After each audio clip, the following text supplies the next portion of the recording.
Ini dia nih, motherboard kelas menengah, tapi penampilannya kayak kelas atas, bre.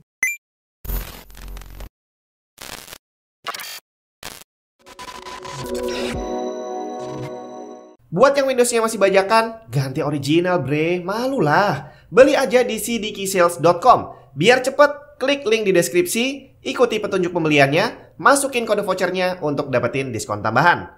Setelah dapat key-nya, masuk ke Windows 10 kamu, activate dan selesai. Windows 10 Pro Original udah aktif.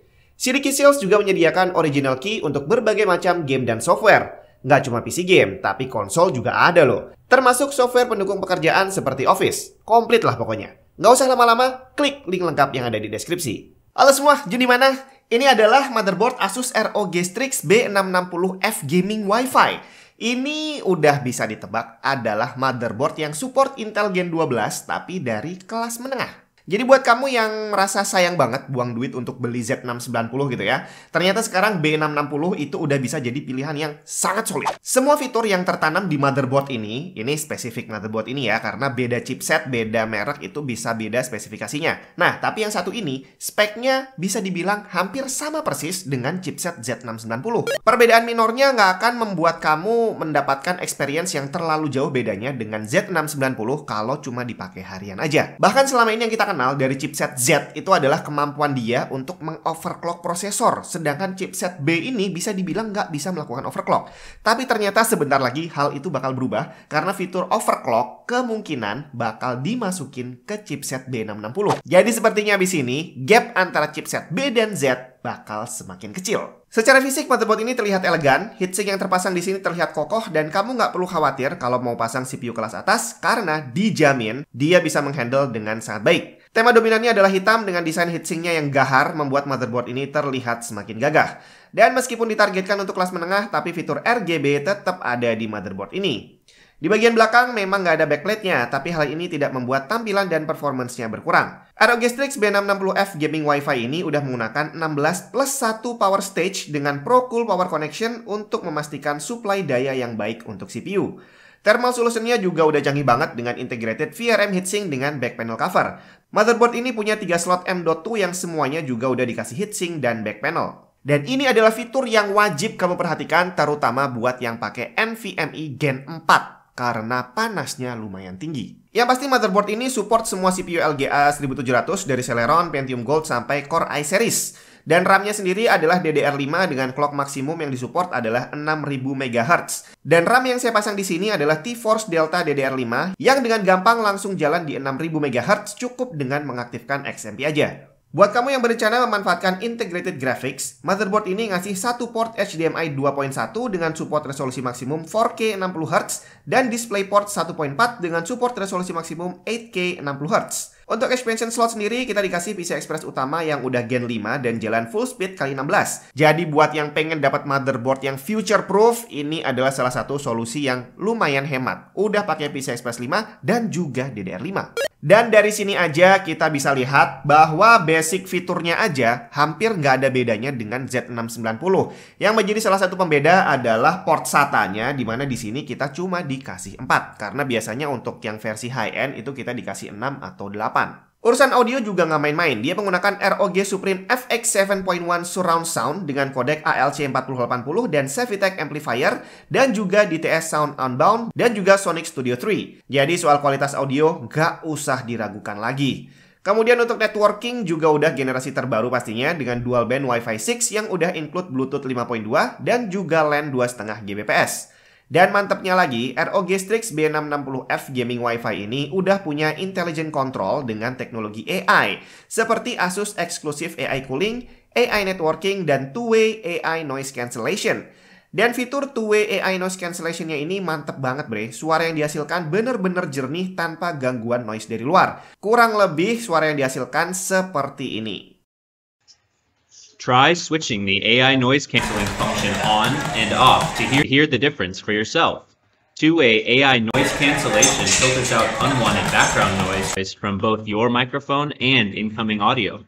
This ensures you can hear and be heard with complete clarity for seamless communication. Connectivity-nya juga lengkap banget dengan USB-C 2x2 20 Gbps udah tertanam di back panel. Dan ada fitur simple tapi penting, tombol Clear CMOS dan tombol BIOS Flashback yang bisa langsung kamu akses dari back panel. Kemudian untuk internal connection, kita juga udah dikasih Thunderbolt header. Pokoknya komplit, gak ada bedanya sama Z690. Buat yang pengen lihat setting UEFI-nya seperti apa, kurang lebih tampilannya seperti ini. Dan ini adalah tampilan UEFI BIOS dari motherboard Asus ROG Strix B660F Gaming Wi-Fi. Secara tampilan pastinya dia kurang lebih sama aja kayak motherboard Asus lainnya gitu ya. Nah, ini adalah yang versi easy-nya. Jadi seperti biasa UEFI sekarang itu ngasih interface yang easy seperti ini dan juga advance. Tapi di easy ini aja kita udah bisa melakukan banyak setting. Dari yang pasti di sini kita bisa mengaktifkan XMP atau enggak, tapi pastinya kalau emang RAM-nya bisa ya di XMP-in aja biar speed-nya bisa lebih kencang. Dari 4800 dia bisa jalan 6000. Mantep banget kan? Kemudian di sini kita juga bisa ngatur ini boot priority. Jadi kalau kamu punya banyak hard disk dan salah satunya adalah yang berisi Windows-nya, kamu bisa atur di sini mana yang akan kamu taruh di prioritas untuk bootingnya. Kemudian di sini kamu juga bisa ngatur untuk QFan control-nya. Jadi di sini mau dia auto atau mau yang mana lah terserah kamu. Jadi nggak perlu masuk ke mode yang advance, udah bisa mengatur banyak hal di sini ya. Tapi kalau pengen masuk advance, kamu tinggal klik ini aja atau pencet F7. Nah, di sini yang paling pertama ini adalah apa namanya sistem aja. Jadi deteksi sistemnya udah bener atau belum. Prosesornya apa, RAM-nya berapa, speed-nya berapa. Kemudian AI tweaker ini adalah untuk pengaturan overclock. Jadi di sini defaultnya itu di atas ada target CPU performance core speed-nya adalah 4900 MHz. Ini berarti boost clock dari prosesor ini adalah 4900 dengan efficient core speed-nya 3600. Kamu tinggal baca aja di situ. Kemudian XMP ini bisa kamu atur di sini atau di easy mode tadi juga bisa. Kemudian ini untuk melakukan overclock pastinya. Cuma di sini kalau kamu pengen melakukan overclock otomatis, di sini ada yang namanya OSI Tuner. Kamu bisa coba OSI Tuner 1 atau 2. Nanti cobain aja mana yang kira-kira bisa stabil dan jalan dengan baik di sistem kamu. Oke, jadi kalau kamu pengen nyoba-nyoba overclock, kamu utak-atik yang di tab AI Tweaker ini ya. Terus untuk berikutnya advance ini adalah pengaturan ya seperti PCI Express-nya mau settingnya seperti apa, USB-nya, NVMe-nya seperti apa. Jadi itu ada di sini, termasuk TPM juga ada di sini. Kamu bukain aja satu-satu. Jadi kalau mana nih? Nah ini, misalkan kamu mau jalanin slot PCI Express-nya di gen berapa untuk GPU? Apakah gen 5, gen 4, gen 3, atau mau kamu biarkan auto menyesuaikan GPU juga boleh. Di sini saya pakai yang gen 4 karena ya emang GPU-nya gen 4 dan kemarin emang lagi utak-atik akhirnya saya set di gen 4 aja. Ya kurang lebih seperti itu untuk settingnya. Kemudian ini untuk temperatur monitor, fan speed dan lain-lain ada di bagian ini. Kemudian ini untuk bootingnya. Nah jadi tadi boot optionnya bisa kamu pilih, bisa di sini atau di easy mode. Udah kurang lebih itu aja sih. Nanti kalau kamu beli motherboard ini, kamu bisa utak-atik sendiri, tapi pastinya ikuti petunjuk yang ada di manual booknya. Jadi kira-kira setiap opsi ini itu fungsinya apaan. Dan kalau udah selesai, kamu nyeting-nyeting, tinggal save changes and reset atau pencet F10. Nah, habis itu klik OK. Udah selesai, gitu doang. Overall, semua fitur yang terpasang di motherboard ROG Strix B660F Gaming Wi-Fi ini bener-bener high-end. Cuma nama chipsetnya aja yang membuat dia masuk ke kelas menengah. Jadi secara performance kamu nggak akan mendapatkan perbedaan yang terlalu signifikan dengan chipset di atasnya. Kecuali kamu berencana untuk melakukan overclock kelas tinggi. Satu-satunya perbedaan mencolok adalah dari segi harganya doang.